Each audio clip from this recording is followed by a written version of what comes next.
Welcome back. June was the least expensive, cheapest accommodations and all other things month I've had since I started retirement. But it actually is one of the most expensive that you could have because I had to spend about half of my emergency fund to have ankle surgery. So while yes, it was inexpensive on my monthly expense side, I had to spend money on the emergency side, the emergency fund side. And so most people don't talk about, they talk about needing to have an emergency fund, but they don't talk about what happens when you have to use that money, whether it's for an emergency medical procedure or any kind of medical procedure, or you need to get flights back home, whatever the case may be. That's not a one-time event to build that emergency fund. So how do I now go through spending time to build that money back up? And that's what I'm going to go through today.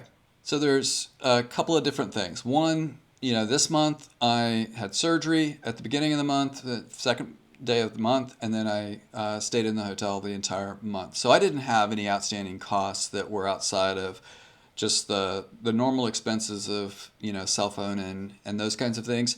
I had one haircut, and then I also got my laundry done by a nice lady here locally during the month. And so it was a relatively inexpensive month, so $54 for my all other costs. Accommodations, I used totally used points, so that was nothing out of pocket, but I do have the standard that if I use points, I use the accepted conversion of a half a cent per point to then charge myself, from an expense standpoint, what the actual room would have cost, based on the way I've accumulated points and all of that. So $3,345 was the cost for the hotel. But again, that's everything food, 100% of the accommodations food and everything for the entire month. That's still, while that's a high month, I think that the points used were, probably just as painful as the surgery, I would say, using that number of points for the month. Kind of like putting the screws, plates, and nails into my ankle. This is how I felt. But it was necessary. And, the problem is that's only half the story. The real struggle is that $11,500 I spent on my from my emergency fund. Now those are the dollars that you would have potentially used for anything. So I think we all need to go through the rigor of understanding once we use our emergency fund, how do we then recoup it? And I'm going to share with you my strategy for recouping my emergency fund dollars. So first things first, do I have insurance when I'm traveling? Health insurance, medical insurance, those kind of things. Yes, I do. The struggle with having a multi-time repaired ankle is the going through this process of having it cleared for surgery. The insurance company and the safety wing, I love the work that they do. They've reimbursed on other things in the past. This is considered a pre-existing condition, which is a disqualifier for being able to have the surgery claimed and then reimbursed. So that's just how I had to pay the $11,500. And I think it's important to understand that don't assume that whatever insurance you've got is going to be completely 100% bulletproof for every case. And I think that's one of the lessons I took away from this exercise as well. Hi, my name is Jeff. I retired, sold everything, and I'm out traveling the world trying to suck less each day. Simply trying to redefine what I originally thought of as retirement to be able to share with you some of the real numbers, the real destinations, the nuts and bolts of how you can be successful in this and some of the pitfalls that I've experienced, and hopefully you'll be able to take away some of the lessons that I share. If this content resonates with you, please consider subscribing, liking, and then sharing the video so others can find it. I put out a couple of videos each week. And there is no question, refilling is going to be harder than the establishment of an emergency fund. So if you think back when you're going through life and your career and all those things, you've established an emergency fund usually 6 to 9 months of your income to be able to carry you through any kind of job transition or any kind of challenges with your house or somebody's health, whatever it is. I was able to just carry through, a lot of what I had done for my career and, bucketed it out that way. Now I've got to rebuild it, but I don't have an income. I don't have a salary.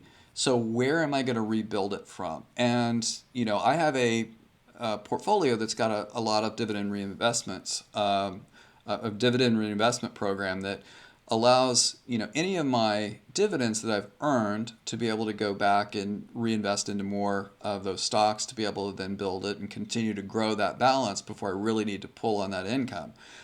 So one of the things that I did was I set myself up successfully before I left the workforce to be able to have, over the first year, a good chunk of points and then also a good chunk of dollars set aside in non-risky investments to be able to then be able to sail through this first year without really pulling down from any of those dividends to allow them to grow over time.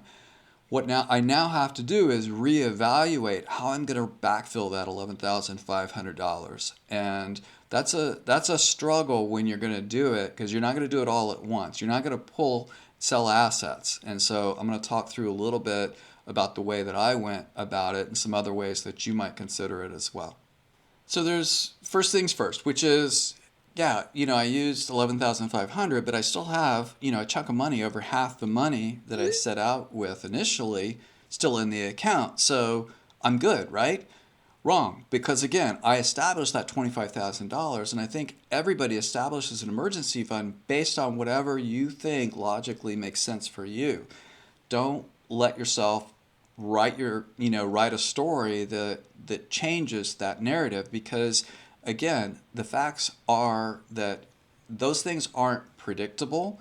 Those things aren't logical. You could have 2 or 3 things happen relatively quickly, back to back, that would potentially cause you to derail, whatever your financial plan is, or sell stocks or other assets at a time when those stocks or assets are not at the value you hoped for, and you're going to be forced into selling them. And so I don't want to have that happen. I want to dictate this, in my own terms. So I think the way that I approach it, and the way that I would suggest, for anybody to look at this, if you've got a bunch of, dividends that are paid out, monthly, quarterly, annually, whatever that structure is, usually quarterly, you'll know what that income is. And then, let's assume you're at $2,000, $2,500, $3,000 of or whatever the number is, it doesn't matter.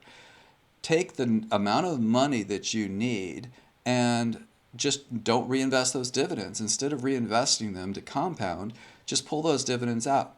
And now, yes, there's going to be some tax implications that you're going to have, but you're not making a salary anymore, so you should be able to offset that to some degree. And then refill your emergency fund. That will allow you over time to be working toward getting that fund balance back up to where you want it at. And for me, that's the strategy I'm going to employ.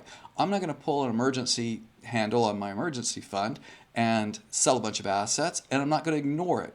I'm just going to logically go through same way you would build a savings account in the beginning.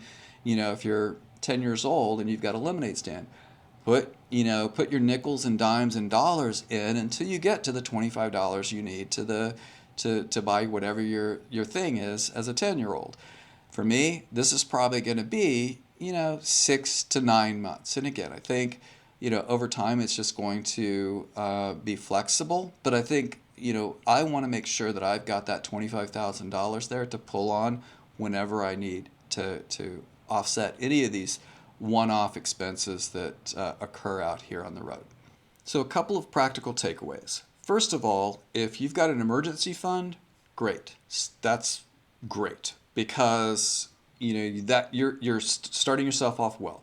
make sure the emergency fund that you've established is based in the reality of what your lifestyle is as you travel. What is necessary in the United States will potentially be different, once you get out here on this lifestyle, especially if you're in more remote locations or further afar, and you need to get back to the States in a quick way, especially if you need to do some kind of a medical evacuation from where you are to another area. Those things can rack up. Second thing, make sure you review the insurance program, well, because I did, and I was still, caught a little bit by surprise because I hadn't considered, the fact that my ankle had been replaced as a pre-existing condition because it was resolved and it had been that way for 10 years. So it wasn't, in my mind, a something that was a disqualifier, but going through the process and, reading the fine print after the fact, it is. And so I think for me, that's one thing that I learned going through this and would pass along to you as well. And then lastly, do your research and establish how you're going to refill the emergency fund once you start using it so that you're comfortable with being able to put that plan in place right away so that you're going to be able to get that emergency fund back up if and when you have to use it. And those would be the three biggest things that I would take away from my experience to share with you. As you can tell, life out here in this lifestyle is nothing but, white sand beaches and blue sky every day. That's what they sell you on. And here I have spent, the last 15 minutes or so talking about what it's like to have to refill your emergency fund, no matter that I had a good month from an expense standpoint in June. This is the practical components of what this lifestyle is and you have to embrace as you get into it. Yes, there's a lot of those really awesome things that, you get to take advantage of while you're out here, but they are, you still have real life stuff that you have to deal with, and this is the practicalities of being able to extend your time out here and be resilient as you go through extending your time, out on the road. So I hope you gain something from this, and I want to hear from you in the comments. Have you thought about establishing your emergency fund for retirement? If if you're prepping for retirement, have you thought about it, while you're in retirement? Have you had to refill? And let me know, what is your strategy for refilling? Maybe I'll creatively borrow your strategy rather than use my strategy. Love to hear what your thoughts are in the comments below. As always, be curious, be brave, and suck less each day. See you down the road.